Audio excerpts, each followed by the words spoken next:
ছিল খাজা মাইনুদ্দিন চিশতি রাহমাতুল্লাহ আলাইহি। জোরে বলেন মারহাবা, মারহাবা, আরো জোরে বলেন মারহাবা। এ মুসলমান, উনি একবার গেলেন উনার এই আসাম শহরের মধ্যে যখন গেলেন, এ মুসলমান শোনো, নবীর এমন প্রেমিক ছিল, আল্লাহর গোলাম ছিল, পানি আনার জন্য আনা সাগরের মধ্যে পাঠায়া দিলেন একটা ঘটি দিয়ে। এ মুসলমান শোনো, কথাগুলো না বললে নয়, কারণ নামাজের আগে আলা নাই, হজের আগে আলা নাই, যাকাতের আগে আলা নাই। আল্লাহ বলে কুরআনুল কারীমের মধ্যে ওলিদের বিষয় বলতে যে আল্লাহ বলে আলা সাবধান, ইন্না নিশ্চয়, আলা ইন্না উলিল্লাহি, আল্লাহর তরফ থেকে যারা ওলি হয়, লা নাই খফুন শব্দের অর্থ ভয়, ওলা যদি অবস্থান করে ক্ষমতার উপরে জানন, তাদের কোনো চিন্তা নাই, ভাবনা নাই। খাজা মাইনুদ্দিন চিশতি মুসলমান উনি বাইর কই করলেন, ঘটি দিয়া বললেন বাবা যাও আনা সাগর থেকে পানি নিয়ে আসো। কয়েকজন গেলেন আনা সাগরে, ওই কাফের বেঈমানেরা মুসলমান সনদ পিতৃরাজ ছিলেন, তার সৈন্যরা পাহারা দিতেছিলেন, পানি দিবে না, আনতে দিবে না রে মুসলমান। আল্লাহর ওলির আশেকরা যায় বলে, এ পিতৃরাজের লোকেরা শোনো। বলে কি? আমাদের হুজুর পানি নিতে বলছে। কয় পানি দেওয়া যাবে না, এই পানি দেওয়া যাবে না। উনি বললেন যদি পানি যদি ঘটির মধ্যে চলে আসে তাহলে কি দিবা? পানি যদি আসে তাহলে কি দিবা? জোরে বলেন সুবহানাল্লাহ, সুবহানাল্লাহ, আর একটু জোরে বলেন সুবহানাল্লাহ, সুবহানাল্লাহ। আমরা পানি আনবো না, পানি যদি ঘটির মধ্যে আসে তাহলে কি দিবেন? কই তাহলে তো কোনো কথাই না। এ মুসলমান, খাজা মাইনুদ্দিন চিশতি আল্লাহ তাকে কত পাওয়ার, কত ক্ষমতা দান করেছিল আল্লাহ পাক। মুসলমান খবর চলে গেল মাইনুদ্দিনের কাছে, হুজুর সর্বনাশ, পানি দিল না, পানি তো পিতৃরাজের লোকেরা পানি দান করলো না, পানি আনতে পারলাম না। হুজুর কয় বাবা ওই ঘটিটার মধ্যে নিয়ে দাঁড়ায়া বলবা, ও আনা সাগরের পানি তুমি ঘটির মধ্যে চলে আর একটু জোরে বলো মারহাবা। মুসলমান এমন সেই মাইনুদ্দিন আজকে তার স্মরণের মাহফিল।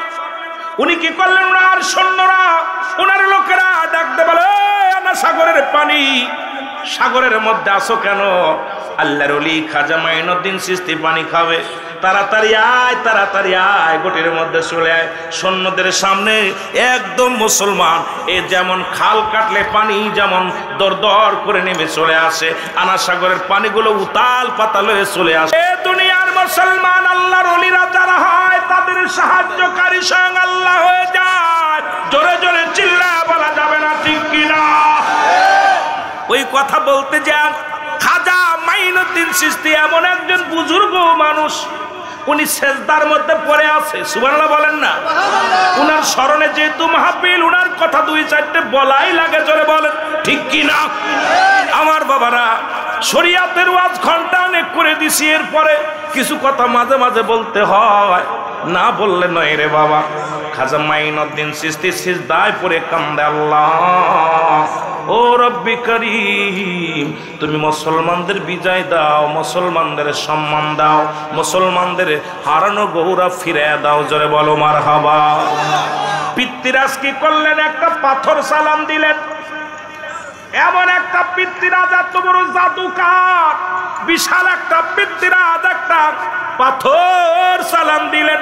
এই পাথরটা এসে খাজা মাইনুদ্দিন চিশতি রাহমাতুল্লাহ আলাইহি মাথার উপরে দাঁড়ায় গেলেন। সুবহানাল্লাহ বলা যাবে? পিতৃরাজ খাজা মাইনুদ্দিন যেখানে নামাজগত অবস্থায় ছিল, সেজদার মধ্যে পড়ে আছে, পাথরখানা মাথার উপরে দিয়ে শুধু ঘোর ঘোর করে ঘুরতেছে। খাজা মাইনুদ্দিন কয়, পাথর দাঁড়াও, সঙ্গে সঙ্গে পাথরখানা দাঁড়ায় গেছে, জোরে বলা যাবে না সুবহানাল্লাহ? আরে আস্তে কইতেন না, জোরে কইতেন? পাথর দাঁড়ায় গেছে। খাজা মাইনুদ্দিন হাতটা লাগাই দিছে পাথরের মধ্যে। আল্লাহ কয়, পাথর আমার বন্ধু হাত লাগাইছে, শক্ত থেকে নরম হয়ে যা। আস্তে কইতেন নি, বাড়ি যে কয়েন। খাজা মাইনুদ্দিন যখন হাতটা দিছে পাথরের মধ্যে, আল্লাহ কয়, ও পাথর, ওরে আমার বন্ধু হাত লাগাইছে রে, এত মোমের মতো বরফ হয়ে যাবে, কি হয়ে যাবি, শীতল হয়ে যাবে, তুলার মতো নরম হয়ে যাবে। খাজা মাইনুদ্দিন হাত লাগানোর সঙ্গে সঙ্গে 5টা আঙ্গুলের ছাপ লেগে আছে, জোরে জোরে চিল্লায় বলা যাবে না সুবহানাল্লাহ? আর একটু জোরে বলে। খাজা মাইনুদ্দিনের ঘোড়া ওই হাতটা লাগা দেখে চিন্তা করছে হুজুরের হাতটা লেগে গেল, দেখি পাথরের মধ্যে একটু আই মাইনুদ্দিনের ঘোড়ার ওই টাকনু লাগায় দিছে, ওই হাঁটুর দাগটা আজ পর্যন্ত রয়ে গেছে কিয়ামত পর্যন্ত। ও মুসলমান শোনো, ও বাবারা শোনো, খাজা মাকাম ইব্রাহিম আলাইহিস সালামের পায়ের ছোঁয়ায় যে পাথরখানা মুসলমান ঝুলন্ত অবস্থা আছে, খাজা মাইনুদ্দিন চিশতির হাতের ছোঁয়া লাগিয়া কয়েক টন ওজন পাথর এইরকম যারা যাবেন মুসলমান সিরিন্দি শরীফে যা দেখে আসবেন, খেলা চমৎকার কারে বলে আল্লাহর ওলিদের কেরামতি দেখে আসবেন। খাজা মাইনুদ্দিনের ওই পাথরখানা কয়েক টন ওজন, কোন পাথরে কোনো রশি নাই, কোনো দড়ি নাই, কোনো খুঁটি নাই, ঝুলন্ত অবস্থা আছে, এক পাশে এরকম বেঁকা অবস্থায় আছে, কিয়ামত পর্যন্ত ঝুলে থাকবে। এই ক্ষমতা দিছে কে? আরো জোরে বলেন কে? এ মুসলমান আরো জোরে বল আল্লাহু আকবার। যদি কোনদিন আপনাদের কপালে লেখা থাকে রে, যা দেখবেন কিয়ামত পর্যন্ত এই পাথরখানা ঝুলন্ত অবস্থায় থাকবে। ওই মাকাম ইব্রাহিম ওই পাথরখানা যেমনি ঝুলন্ত অবস্থায় আছে, খাজা মাইনুদ্দিনের হাতের ছোঁয়ার পাথরখানা রশিবিহীন খুঁটিবিহীন কিয়ামত পর্যন্ত দাঁড়ায় আছে। কয়েক টন ওজন, কয়েক কেজি না, কয়েক মন না, কয়েক টন ওজন পাথরখানা। জোরে জোরে চিল্লায় বলা যাবে না সুবহানাল্লাহ? আর একটু জোরে বল আল্লাহু আকবার। এ মুসলমান, ওই পৃথ্বীরাজ পাঠাইলেন তার সৈন্যদেরকে খাজা মাইনুদ্দিনকে হত্যা করার জন্য। এইবার হত্যার জন্য উনি মুসলমান শোনো, ওনার জীবনীটা আমি আগে জানতাম, যদি একটু পড়ে আসতাম বাবা, অনেক আগে আমার দেখা আছে, শুনেছিলাম, এখন তো অত মনে না, 2-4-10 বছর আগে পড়েছি, কিন্তু হঠাৎ করে এসে দেখি ওনার জীবনী, ওনার স্মরণের মাহফিল, এই জন্য না বললে নয়, ওলিদের স্মরণে তো বলাই লাগবে বাবা। বাবারা আমার লক্ষ্য করে শুনবেন, ওনাকে মারার হত্যা করার জন্যে অসংখ্য সৈন্যদেরকে পাঠাইলেন খাজা মাইনুদ্দিনকে হত্যা করার জন্য। জোরে জোরে চিল্লায় বলা যাবেন আল্লাহু আকবার।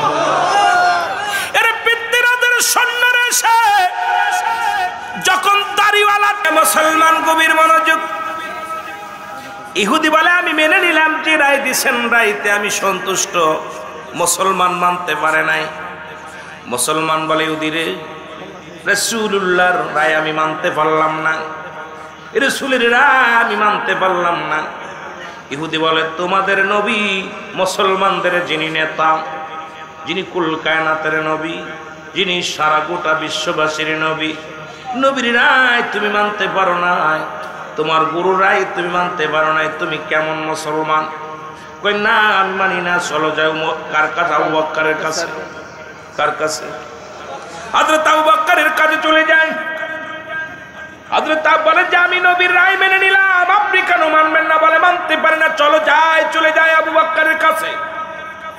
হযরত আবু বকর সিদ্দিক রাদিয়াল্লাহু তাআলা আনহুর কাছে চলে গেলেন, যে বলেন সালাম দিয়ে আসসালামু আলাইকুম আমিরুল মুমিনিন, আমি আপনার কাছে আসছি। বলে কিসের জন্য?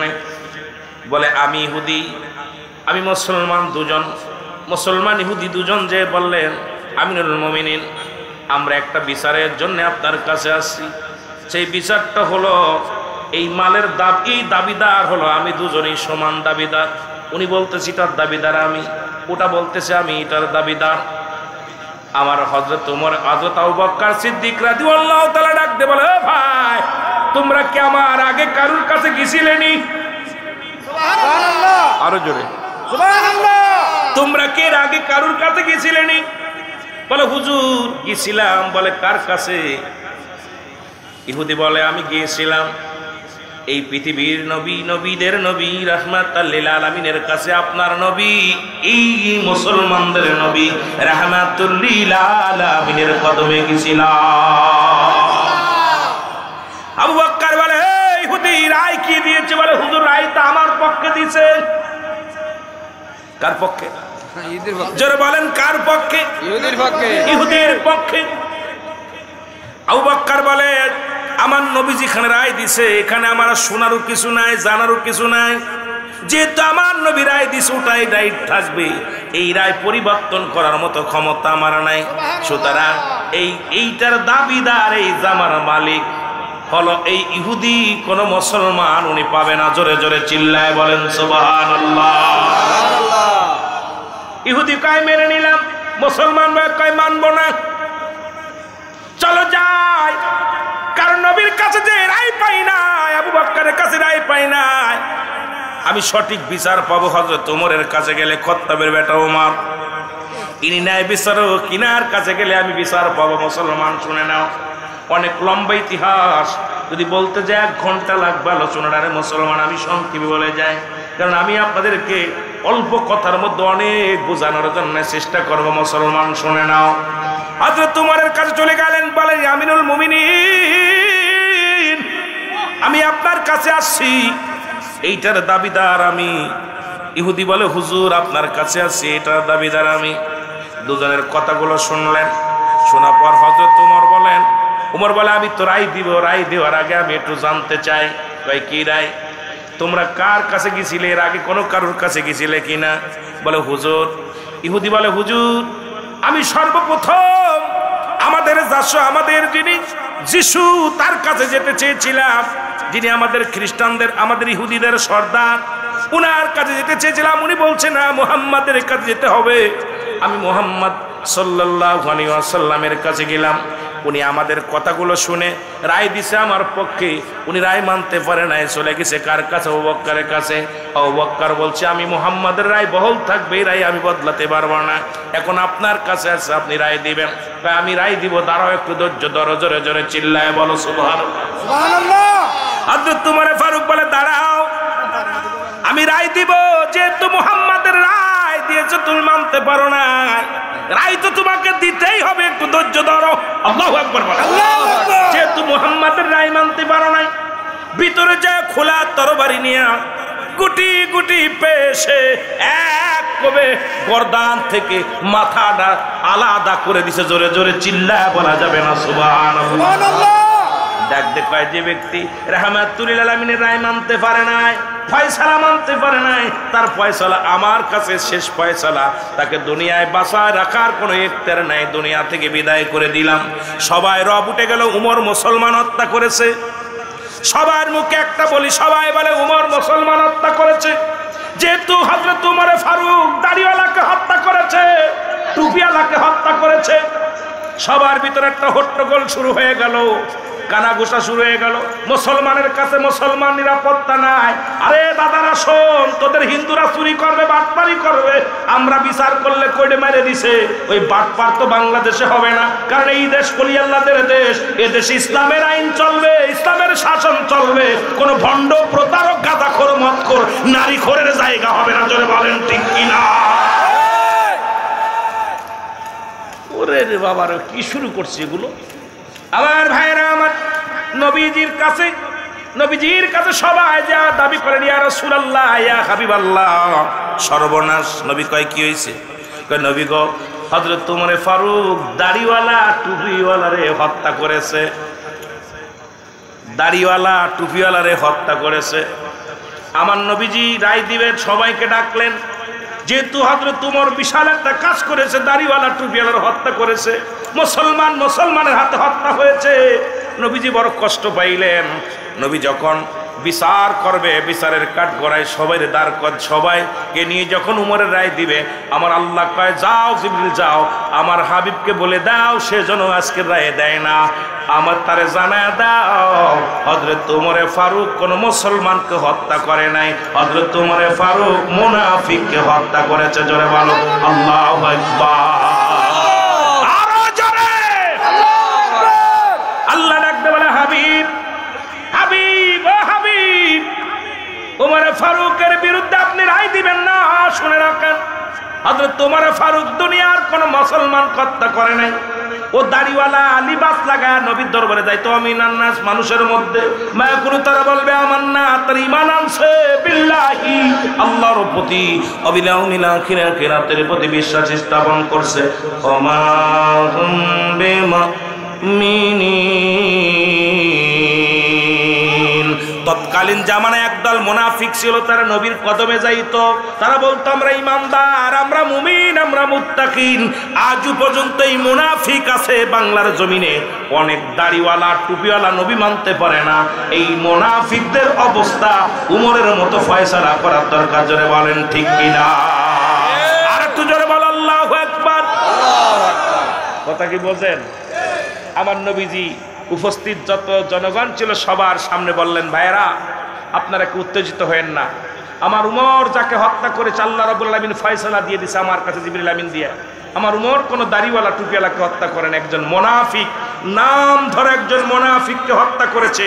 আমার সুন্নিয়াতের মধ্যেও কিছু মুনাফিক এর মধ্যে লুকায়া ছিল, ওরা ইহুদিদের দালালি করেছে, ওরা মুসলিমদের দালালি করেছে, বাতিলদের দালালি করেছে। এখন অর্থের জন্য প্রকাশ পেয়ে যাচ্ছে, তার অর্থের কাছে মাথা বিক্রি করেছে। জোরে বলেন ঠিক কিনা?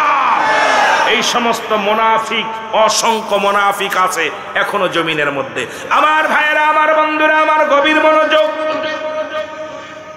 আর এগুলোকে সায়স্তা করার জন্য যুগে যুগে অসংখ্য পৃথিবীর মধ্যে আসার একটা সিরিয়াল আছে, যার কোনো সিরিয়াল নাই। মাঝে মাঝে আমি আলোচনার মধ্যে যে বারবার মনে পড়ে আর মনে করাইয়া দিই, দেখা যায় দাদা জিন্দা, নাতি নাই, নাতি জিন্দা, দাদা নাই। বাবার লাশ সন্তানের কাঁধে, সন্তানের লাশ বাবার কাঁধে। এই দুনিয়ার মধ্যে লাশ বহনকারী ব্যক্তি জানে বাবার লাশটা কত ভারী। ওই সন্তানের জিগাইবেন, সন্তান বলবে, দুনিয়ার মানুষ শোনো, আসমান জমিনের মধ্যে আমি এত বড় ভারী বস্তু কখনো গ্রহণ করি নাই। বাবা জানে সন্তানের লাশ কত ভারী রে। ওই সন্তান পৃথিবীর সব সহ্য করতে পারে, ওই বাবা দুনিয়ার সব সহ্য করতে পারে, কিন্তু সন্তানেরা বেদনা সহ্য করতে পারে না। কত বাবা সন্তানরে হারায়া পাগল হয়ে গেছে, কত বাবা মা ঘরের বাইরে হয়ে গেছে সন্তান হারায়া, বাবা হারায়া। রব্বি কারীম আজকের এই জান্নাতের বাগানে বসার মতো সুযোগ দান করল। আল্লাহ, আমাদের আব্বা মা যারা দুনিয়া থেকে বিদায় হয়ে গেছে, প্রত্যেকের কবরখানা তুমি জান্নাতের বাগান বানায়া দিও। জোরে জোরে চিল্লায়া বলা যাবেন আল্লাহু আকবার। এ দুনিয়ার মানুষ শুনে নাও গো, পৃথিবীর মধ্যে আমি আস্তে আস্তে আলোচনার মধ্যে যাই বলতেছি না, আসার একটা সিরিয়াল আছে যার কোনো সিরিয়াল নাই। মানুষের মৃত্যু হয় দুইটা টাইমে, একটা হলো রাতের বেলা, একটা হলো দিনের বেলা। বান্দা দিন শুরু করেছিল, মৃত্যুবরণ করো নাই, রাত শুরু করেছো, মৃত্যুবরণ করো নাই। এখনো পর্যন্ত তুমি জিন্দা আছো, সকাল পর্যন্ত বেঁচে থাকবো কেউ গ্যারান্টি দিতে পারবো না। জোরে বলেন ঠিক কিনা? এই কোরআনুল কারীমের মধ্যে সমস্ত আয়াত স্বীকার করতে পারবা গো, একটা এত স্বীকার করার মতো ক্ষমতা কারণ নাই। কুল্লু নাফসিন যায়কাতুল মাউত, এই কথাটা স্বীকার করার মতো ক্ষমতা কেউ নাই এই পৃথিবীর মধ্যে। এই ক্ষমতা কারো দেয়া হয় নাই। একমাত্র মৃত্যু নাই স্রষ্টার, মৃত্যু আছে সৃষ্টির। তবে কেন এত মস্তানি, কেন এত ভাব, কেন এত সুদঘোষ, কেন এত জিনা ব্যভিচার, কেন এত নিন্দা, কেন এত মস্তানি, কেন এত অহংকার, কেন দুনিয়ার পিছে গোল্লারে মুসলমান? সব কিছু ছেড়ে দিয়া রব্বি কারীমের পাগল হওয়া লাগবে কি লাগবে না? একটু মহব্বতের সঙ্গে দুরূদ শরীফ পড়েন, আল্লাহুম্মা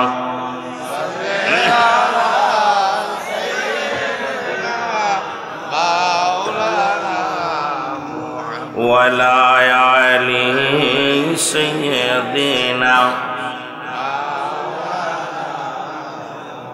এই দুনিয়ার মুসলমান শুনে লও গো,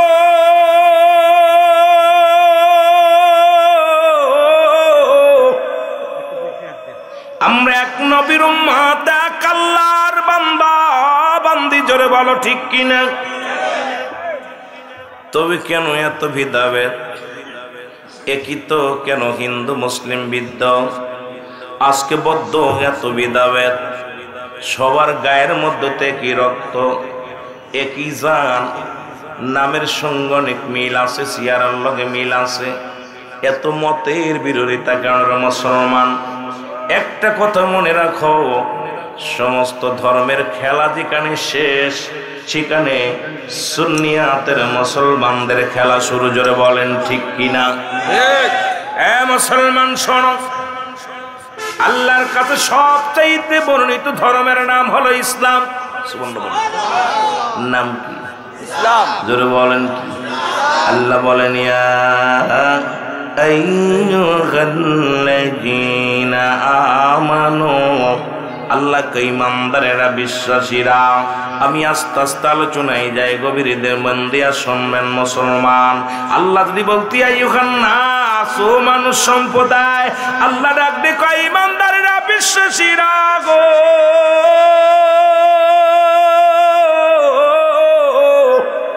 তোমরা কি করো? পরিপূর্ণভাবে প্রবেশ করো, দাখিল হও কিসের মধ্যে? ফিসসিলমি কাফা, পরিপূর্ণভাবে প্রবেশ করো ইসলামের মধ্যে। জোরে জোরে বলো মারহাবা। যেখানে সব দলের কথা বাদ দিয়ে আল্লাহ কায় ঢুকতে কয় কিসের মধ্যে? ইসলামের মধ্যে। আর ইসলামের মধ্যে যিনি ঢুকবেন তিনি হলো মুমিন, তিনি হলো মুসলমান।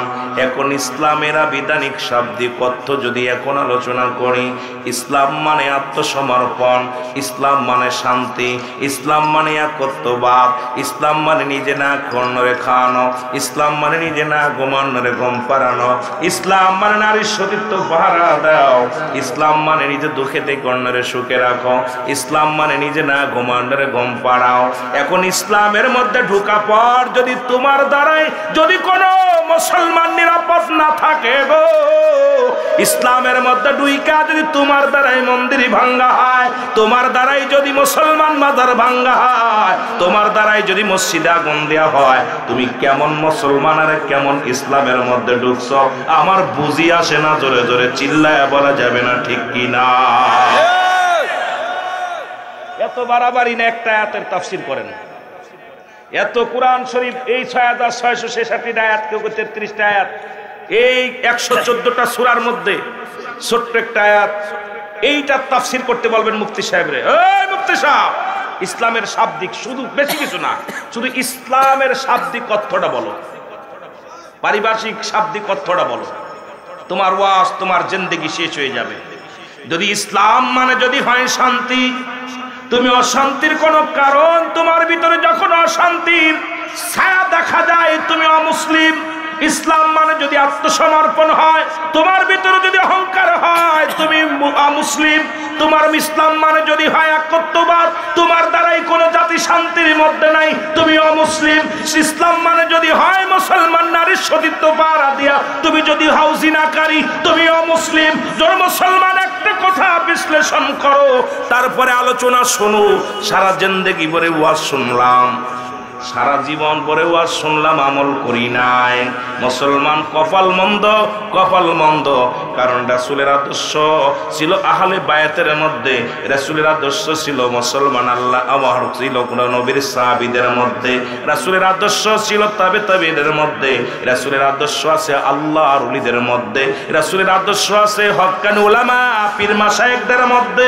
সেই আদর্শ যদি তোমার মধ্যে না থাকে, তুমি কিসের মুসলমান বুঝি আসে না। জোরে জোরে চিল্লায় বলো ঠিক কিনা? 82টা শাব্দিক অর্থ আছে, 80 থেকে 82টা ইসলামের আবিধানিক শাব্দিক অর্থ। যে সমস্ত মুফতি মুহাদ্দিস সাহেব আছেন, 80 থেকে 82টা এর শাব্দিক অর্থ আছে। আজকে আপনি মাজার ভাঙতেছেন, মসজিদে আগুন দিতেছেন, এরপরে আপনি মানুষকে অত্যাচার করতেছেন, আঘাত করতেছেন, কিসের? আপনি তো মুসলমানের খাতা থেকে 1 নম্বরে নাম কাটা। আপনি তো মুসলমান হলে আপনার দ্বারাই তো কোনো ক্ষতি, আপনার দ্বারাই কাউকে কষ্ট দিয়া, কাউকে দুঃখ দিয়া, কাউকে যন্ত্রণা দিয়া, এটা জীবনেও করা সম্ভব না। তার মানে আর বুঝতে বাকি নাই। আমার একটা কথা বারবার মনে পড়ে, আল্লাহ যেহেতু কয় পুরোপুরি মুসলমান না হয়ে কবরে আসিস না, তাহলে আমাদের মধ্যে হাফ মুসলমান আছে। যেহেতু আল্লাহ কইছে পুরোপুরি মুসলমান হইতে, তাহলে হাফ মুসলমান আছে না? ফুল না হয়ে আসিস নে, তাহলে ফুল না হয়ে যদি কবরে যায় কপালে কষ্ট আছে, জোরে বলেন ঠিক কিনা? বাবারা ভিতরে এসে বসেন, আমরা আস্তে আস্তে আলোচনায় চলে যাই, ডুব দেবো আস্তে আস্তে মহব্বতের আলোচনায়। মহব্বতে দুরূদ শরীফ পড়েন আল্লাহুম্মা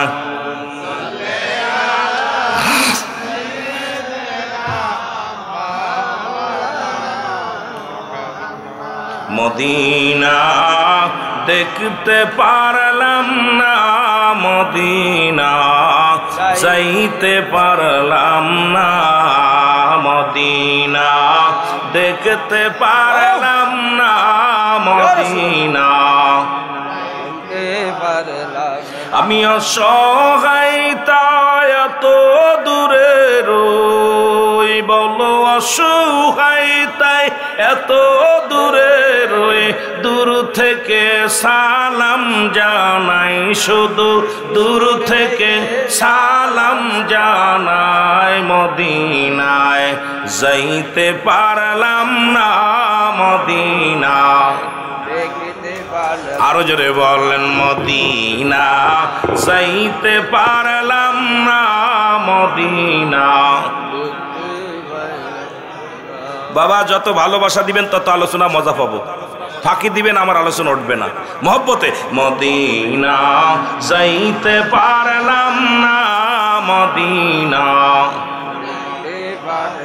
আমি অসহায় তাই এত দূরে রই, বলো অসহায় তাই এত দূরে রই, দূর থেকে সালাম জানাই, বলো দূর সালাম জানাই, মদিনায় জোরে জোরে বলো মারহাবা।